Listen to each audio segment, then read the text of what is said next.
Pinasok mo pa ko sa construction. Tapos fourth floor agad ang buhos ta niya, aray ko. Ano ba itong pinagagawa niyo sa akin? Ba't ako nandito sa Titanic? Buti na lang, naligtas ako. Sayang barko, pwede ko pa ayusin to.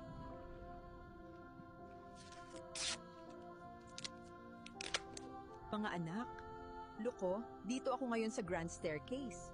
Mas malaki pa sa SM Aura ito. Pero walang food court. Ito ka na naman, sa pating naman ngayon. Hanap ka talaga.